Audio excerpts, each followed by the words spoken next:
ya maji. Shule ya msingi ya Evojo eneo bunge la Sabati ya kaunti ya Vihiga imefungwa kwa muda usiojulikana baada ya mwili wa binadamu kupatikana umetupwa ndani ya choo cha shule hiyo hapo jana. Uwepo wa mwili huo uliogunduliwa na mwanafunzi mmoja umezua taharuki miongoni mwa wanafunzi na walimu katika shule hiyo, huku ikilazimika kufungwa kwa muda usiojulikana. Na Peter Mbugu ambaye ni OCPD wa kaunti ndogo ya Sabati anasema huenda marehemu alikuwa sehemu nyingine kabla ya mwili wake kutupwa katika choo cha shule hiyo.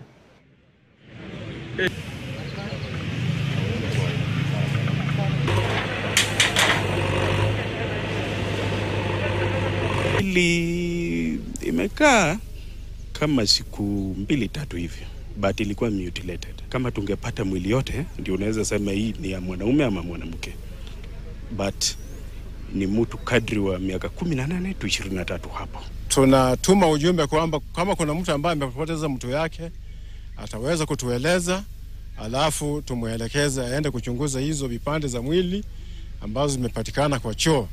Tulipata mguu imekatwa imewekwa kando, mguu mwingine kando, mikono miwili kando, kichwa kando na matumbo kadhaa, na sehemu zingine za mwili kama mgongo na kifua ziko patikana. Jana tu ndio tulikuwa tumeresume shule baada ya kuzika mwalimu wetu mkuu, na wakati tulifika hapa saa 1 kamili tulikuwa tushafika, watoto wamejiandaa wako darasani for remedial lessons. Mtoto akaenda kujisaidia, akaja akatupea ripoti kwamba ameona kichwa cha mtu kwenye choo pale.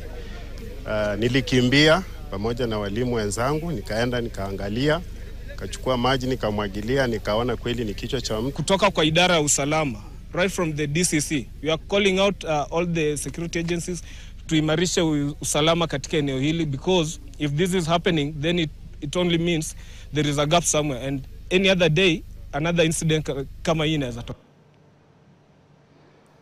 Na bila shaka ni kisa cha kutamausha mtazamaji kutoka Vihiga. Nitakuwa napata fursa ya kupiga tama la maji. Nitakaporejea nitakuwa naanzisha mazungumzo kutathmini yanayoendelea kuwakumba zaidi ya wazazi 60 ama 25 ambao wanaendelea kutaabika baada ya kuwapoteza wana wao na wapendwa wao katika maandamano ya vijana wa kizazi cha Gen Z mwaka jana mwezi Juni, huku sasa wakisema wameandaa ombi ambalo wataliwasilisha katika bunge la kitaifa Juni 25 mwaka huu, ikiwa itakuwa ni mwaka mmoja tangu matukio hayo ya maandamano ya Gen Z yaliyosababisha vifo vilivyoripotiwa takriban 60.